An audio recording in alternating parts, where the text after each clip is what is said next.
ठीक है भैया, स्टार टू डेल्टा आप लोग समझ चुके हैं। स्टार टू डेल्टा के अंदर मैंने आपको बताया था पेयर सम अपॉन फ्रंट, और अगर समान प्रतिरोध अगर स्टार में है तो उनके डेल्टा के लिए आप जस्ट 3 गुना कर देते हैं। ट्रिक मैंने आपको बता दी थी, STD, और स्टार से डेल्टा जाते हैं तो गुणा 3, और फिर उसी के अंदर मैंने बताया था डेल्टा टू स्टार जाओगे तो भाग 3, स्टार टू डेल्टा गुणा 3, डेल्टा टू स्टार भाग 3। ओके, चलिए अब थोड़ा सा समझते हैं अपन आज डेल्टा टू स्टार वाले कॉन्सेप्ट को, तो प्लीज देखिएगा। होप आपको स्टार डेल्टा सबको क्लियर है, जो कि हम पहले डिस्कस कर चुके हैं। अब देखिए हम लोग डिस्कस कर रहे हैं दोस्तों डेल्टा टू स्टार। जैसे स्टार से डेल्टा के अंदर मैंने आपको एक छोटा सा फॉर्मूला बताया था, पेयर सम अपॉन फ्रंट, उसी तरह से इसमें भी आपको एक छोटा सा फॉर्मूला याद रखना है। फॉर्मूला है आपका आसपास के पड़ोसियों का गुणनफल, नेबर मल्टीप्लिकेशन, आसपास के पड़ोसियों का गुणनफल अपॉन टोटल सम। देखो अभी बहुत अच्छे से आपको क्लियर हो जाएगी ये चीज, प्लीज देखते जाइएगा। आसपास के पड़ोसियों का गुणनफल बटा टोटल सम, ये आपको बताएगा बच्चों डेल्टा टू स्टार। और डेल्टा टू स्टार के लिए ये फॉर्मूला आपको ध्यान रखना है। जैसे सुनिएगा, R1, R2, R3 ये तीनों जुड़े हुए हैं बच्चों डेल्टा में, इसका आपको स्टार बनाना है। तो देखो स्टार बनाओगे तो ये देखिए स्टार में आ चुके हैं। अब देखो यहां पर प्लीज जरा ध्यान से, 1 और 3 इनका जो स्टार इक्विवेलेंट होगा वो होगा R13। इसी तरह से 1 और 2 का क्या हो जाएगा बच्चों, R12। इसी तरह से 2 और 3 के बीच में जो जुड़ा हुआ है ये हो जाएगा आपके पास R23। प्लीज गाइज जरा ध्यान से देखिएगा फिर से, 1 और 2 के बीच में जो है ये R12, 1 और 3 के बीच में जो है ये R13, और इसी तरह से 2 और 3 के बीच में जो है ये हो जाएगा आपके पास R23। अब तरीका मैंने आपको क्या बता रखा है, आसपास के पड़ोसियों का गुणनफल बटा टोटल सम। तो देखिए जैसे 1-2 बताना है तो 1-2 के पड़ोसी कौन है, देखो आप लोग इस R12 रेजिस्टेंस पे आ जाइए। अब देखो इसके पड़ोसी कौन है, इसका पड़ोसी R, भाई दाएं बाएं आजू बाजू, तो इसका पड़ोसी एक तो R1 और एक R2। इसी तरह से इसका पड़ोसी कौन हो जाएगा बच्चों, देखो R23 है तो इसका पड़ोसी एक ही है और एक ही है। सिमिलरली इसके जो 2 पड़ोसी हैं ये हो जाएंगे R1 और R3। तो देखिए यही चीज चलेगी। अच्छा, अपॉन में सबके टोटल सम आएगा। टोटल सम कैसे होगा, R टोटल होगा बच्चों R1 plus R2 plus R3। अब जैसे मेरे को बताना है R12 का वैल्यू, तो R12 का वैल्यू बताने के लिए क्या करूंगा, R12 के 2 पड़ोसी कौन है, गुणा कर दीजिए, R1 R2 upon R1 plus R2 plus R3। Okay बच्चों, इसी तरह से आगे देखिएगा, आपको नेक्स्ट बताना है जैसे R23। तो देखो यार वैसे तो सीधी सी बात है, 1-2 बताना है तो इसके आसपास के पड़ोसियों का गुणनफल बटा टोटल सम। इसी तरह से 2-3 तो 2 और 3, तो 2 और 3 के पड़ोसी हैं R2 R3, या ऐसे भी नहीं हो तो सीधा सा यहां देखो ना यार, R12 तो 1 2 2 3, तो यहां पर लिख दोगे R2 R3, अपॉन में क्या चलेगा भाई, R1 plus R2 plus R3। Okay guys, similarly R13 के लिए आप लोग क्या लिख देंगे, R1 R3 upon R1 plus R2 plus R3। ये आपके पास सिंपल सा एक फॉर्मूला वाइज कॉन्सेप्ट रहेगा। अब देखो इस पर हम लोग न्यूमेरिकल प्रॉब्लम कर लेते हैं। न्यूमेरिकल प्रॉब्लम देख लीजिएगा, जैसे सपोज कीजिए मैंने वैल्यूज ले ली हैं बच्चों, जस्ट अ मोमेंट, ये लो भी वैल्यू कुछ भी ले लिया करें। जैसे मैंने यहां पर फॉर एग्जांपल लिया है, आप जितनी भी आगे प्रैक्टिस करना चाह रहे हैं तो उसके अकॉर्डिंग वैल्यूज चेंज करते रहिएगा।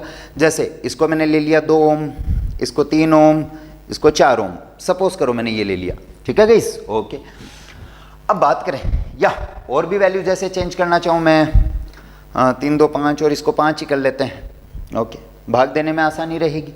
2 ओम, 3 ओम और 5 ओम, ये वैल्यूज मैंने ले ली हैं। तो देखो सबसे पहले आपको R टोटल निकालना होता है, टोटल सम करना होता है। तो टोटल सम करेंगे तो 2 ओम प्लस 3 ओम प्लस 5 ओम, तो 5 3 8 और 2 10। इसका मतलब सबके बट्टे में कितना आ जाएगा, 10 ओम आ जाएगा।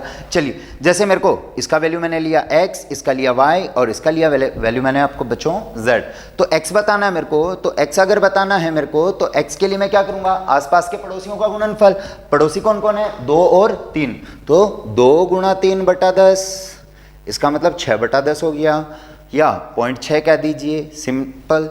y का वैल्यू बताना है तो y के पड़ोसी कौन कौन हो गए, 5 और 3, तो 5 गुणा 3 बटा वही सबके अपॉन में तो 10 ही आएगा, तो 15/10 ये हो गया दोस्तों 1.5 ओम। सिमिलरली अगर आपको z का वैल्यू बताना है तो z का वैल्यू कैसे बताओगे, इसके पड़ोसी कौन है 5 और 2, तो 5 गुणा 2/10, तो सिंपल सी बात है 10/10 कितना ओम आ जाएगा 1 ओम। ये लीजिए, इस तरह से आपके पास आंसर्स आ जाएंगे।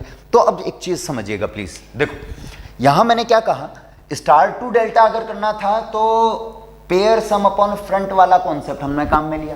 अगर आपको डेल्टा टू स्टार बताना है तो आसपास के पड़ोसियों का गुणनफल अपॉन टोटल सम वाला कॉन्सेप्ट काम में लें। अब देखो कई बार क्या होगा, अच्छा इस पे और अगर आपको प्रॉब्लम करनी है तो आप वैल्यूज बदलते रहिए, जैसे ये लो कुछ भी ले लो यार, 1 ओम 2 ओम 3 ओम, ये लो, इससे इजी और क्या लें, 1 2 3 ले लिए मैंने, है ना। तो सबसे पहले तो आपको क्या करना है, टोटल सम करना है। ये लो कर लेते हैं भाई, बहुत आसान है, कितने भी एग्जांपल्स आप कर सकते हैं इस पर बेस्ड। ओके 1 2 और 3, तो देखिए 1 + 2 + 3, तो 3 2 5 और 1 6 ओम। अब देखिए सॉल्यूशन अगर बताना है तो x के पड़ोसी कौन है 2 और 1, तो 2 गुणा 1/6 मतलब 2/6, ओके आंसर।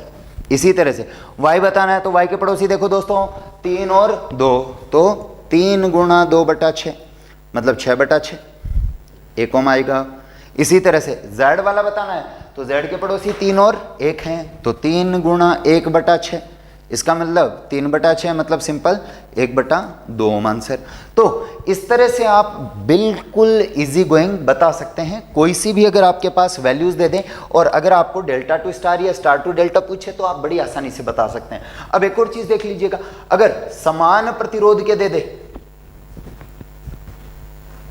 जैसे मैंने आपको यहां कह दिया है, प्लीज देखो दोस्तों, यहां मैंने आपको कह दिया है कि आपको दे दिया है 3 ओम 3 ओम और 3 ओम, और इसका स्टार पूछा है। तो वैसे तो मैंने आपको पहले ही ट्रिक बता रखी है कि स्टार से डेल्टा में गुणा 3 और डेल्टा टू स्टार भाग 3, तो समान मान के प्रतिरोध हैं, तो डेल्टा के अंदर 3 है तो स्टार में जस्ट भाग 3 का कर दीजिए। तो देखो सिंपल सी बात है, क्या हो जाएगा, प्लीज देखो, वैसे तो एक बार मैं करके बता दे रहा हूं, उसके बाद इस ट्रिक को नोट डाउन कर लेंगे, बिल्कुल दिमाग में बैठा लेंगे आप लोग, समझिएगा। सबसे पहले तो मैं टोटल सम ज्ञात कर रहा हूं, तो आर टोटल कितना हो जाएगा 3 + 3 + 3, ओके गाइज 9 ओम आ गया है। इसी तरह से आपको जैसे सपोज करो मैंने ये x लिया, ये y लिया, ये z लिया, तो x y z के वैल्यू देखते हैं। x आसपास के पड़ोसी, तो x के पड़ोसी कौन है 3 3, 3 गुणा 3 बटा टोटल सम 9, तो 9/9 कितना ओम आ चुका है दोस्तों 1 ओम। इसी तरह से y का देखिएगा, y के भी तो पड़ोसी 3 3 है, इसी तरह से z के भी तो पड़ोसी 3 3 है, और सबके बटे में 9 का भाग लगना है।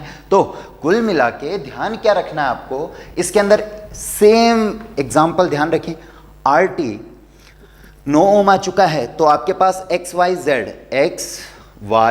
z इनका वैल्यू आ जाएगा दोस्तों 9/9 1 ओम। तो ध्यान रखें, अब प्लीज ध्यान दीजिएगा कि यदि समान मान के प्रतिरोध डेल्टा संयोजित हैं, क्या है जी, डेल्टा संयोजित हैं, तो उनका तुल्य स्टार प्रतिरोध 1/3 होगा, 1/3 होगा। तो देखें क्या कह सकता हूं मैं, R star equals to R delta by 3। Okay guys, अब देखो सीधी सी बात है, जैसे मैंने आपको कह दिया, आपको 6 6 6 ये 3 प्रतिरोध हैं जो कि डेल्टा में दिए हुए हैं, तो 6/3 इसका स्टार आ जाएगा, मतलब स्टार में 2 ओम आ जाएगा। तो समझ लिया होगा आपने स्टार और डेल्टा, स्टार डेल्टा आपको कैसे सोल्व करना है। और मान के चलिएगा मेट्रो वगैरह, जेई वगैरह, लोको पायलट वगैरह, ये एग्जाम्स को बार बार रिपीट करती हैं, और अक्सर क्या है सेम वैल्यू लेके इसको रिपीट करती हैं। जैसे ऐसे दे देगा तुरंत 3 ओम के डेल्टा संयोजित परिपथ का स्टार तुल्य प्रतिरोध कितना होगा, तो सीधा 1 ओम दे दें। अगर आपको ऐसे कह दे 3 ओम के स्टार संयोजित परिपथ का डेल्टा कितना होगा, तो 3 गुना कर दें। तो कुल मिला के आपको ये वाला कॉन्सेप्ट ध्यान रखना है। ओके, थैंक यू गाइज, बस मेहनत कीजिए और जितना ज़्यादा हो सके प्रैक्टिस कीजिए। Okay, thank you.